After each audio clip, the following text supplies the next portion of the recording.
O, paano yan? O, kayo na mag-decide. Hindi natin di pagawa. Akong hawak ng budget. Yung budget yung bigay nyo sa akin. May karapatan kami dito ni Red Seal. Kasi kami naghirap dito. Ayan, grabe guys mga kalingap. Napakatindi yung pagiging maangas ni Dr. Love pagdating sa pera. So alam naman po natin yung mga kaganapan dun sa mga pakulo na naman ni Dr. Love. Lalong-lalo na 'di ba yung mga team guwapa. At dahil dito nga po sa mga kaganapang ito, ito pala yung pinaglalaban ni Dr. Love ni Mang Iking, ang mahiwagang budget. Ayan, grabe 'di ba? At dahil dito nga po guys mga kalingap sa mga pakulo na naman ni Mang Iking, pambihira Mang Iking galit na galit sa pera. So sa video ito, yan po yung mainit po nating pag-uusapan. Pero bago po yan guys mga kalingap, good morning guys mga kalingap sa inyo pong lahat. Wag nyo pong kalilimutang mag-subscribe, pa-like, share and comment na rin po dito sa ating munting channel. And mega love shoutout po sa ating pong mga viewers and subscribers sa buong Kalingap, Kuya Bal Santos Matubang and Kalingap Rob. Ayan, at syempre sa mga Kalingap Reactor. Ayan, pag-usapan na po natin guys mga Kalingap yung mainit-init na usapin. Ito nga po yung regarding pa rin po sa mga damage ng bahay ni Viancy sanhi ng nakaraan pong lindol. Ayan, at dito nga po sa wala ng katigil-tigil, nakaangasan nga po ni Dr. Love. Aba ay talaga naman pong may mabisa na namang plano itong si Mang Iking. At dahil nga po napanood po natin yung vlogs ni Mang Iking sa bahay nila Viancy, yes po, paniwala na nga po tayo sa mga pinakita ni Mang Iking na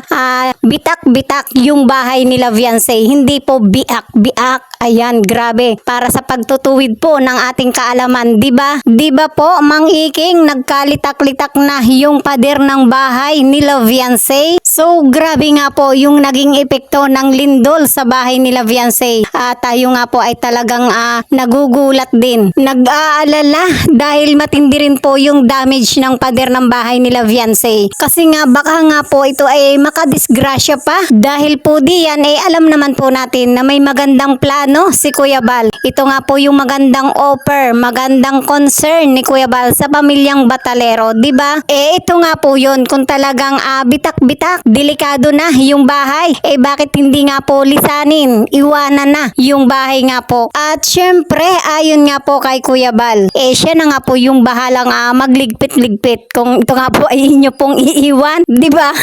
Pero syempre, deadma na sa mga concern ni Kuya Bal. Kasi nga, labanan na, wala nang iwanan. Ito na yung kanilang pinanghahawakan, di ba? Na kung i-analyze po nila, syempre iisipin po nila, baka ito na yung way para mapabalik sa Kalingap yung bahay, di ba?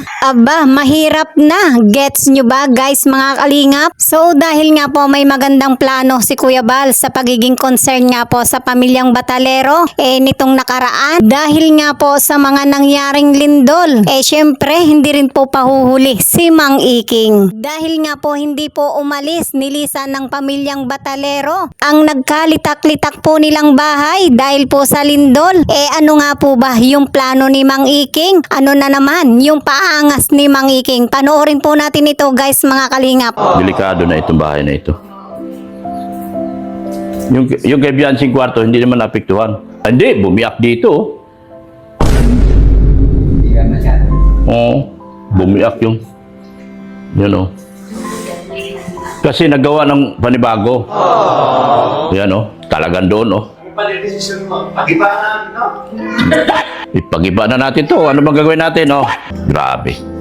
1 taon pa lang itong bahay na ito. 1 taon pa lang to. Hindi na to aabot ng 10 years. 2 years nga, hindi na aabot,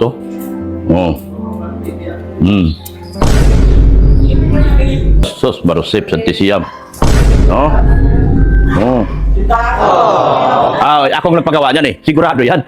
Malinis yan. Basta ako nagpagawa, sa akin kayo magpagawa. Kung gusto niyo namang project na matino, kay Dr. Love kayo.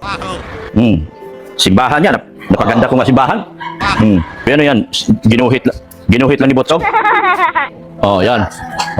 Bitak-bitak lahat, Grabe. Sabi yan, super palpak. Ganda ng trabaho mo, Paikot ito. Diyos mio, Marimar. Wala mapaglagyan ang bitak. Puro bitak na lang.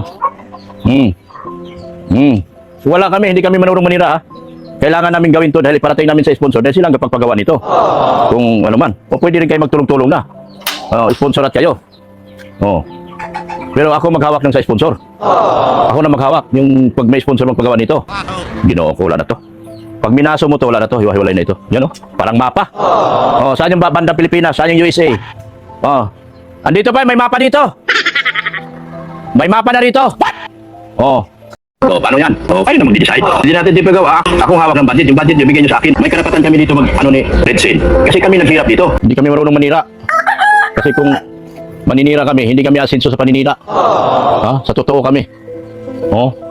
Hindi kami marunong manira.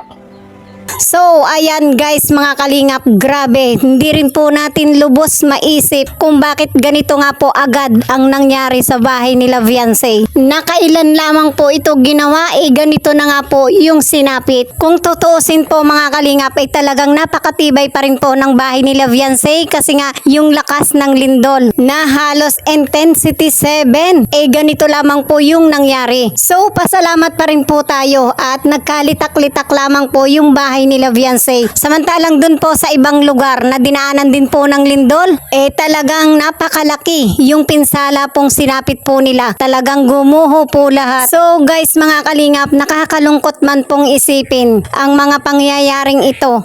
Mas lalo nga pong nakakalungkot yung mga pahayag po ni Dr. Love. Talaga naman pong may ipinaglalaban dahil nga po sa gustong ipaayos, ipagawa yung bahay nila Viancy.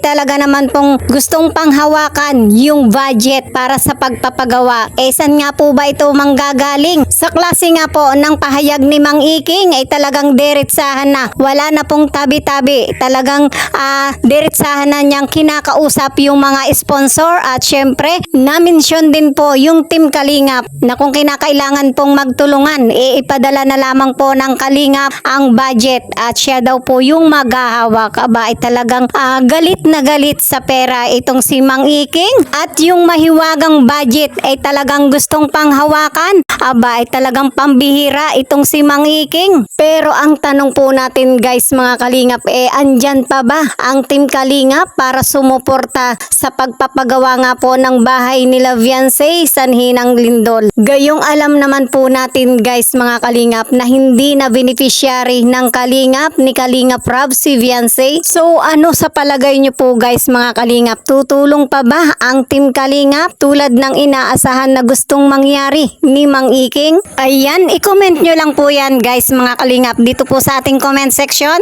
At yan po guys mga kalingap yung ating updates. Hanggang sa susunod po nating topic, abangan nyo po yung ating next video and God bless po sa ating lahat.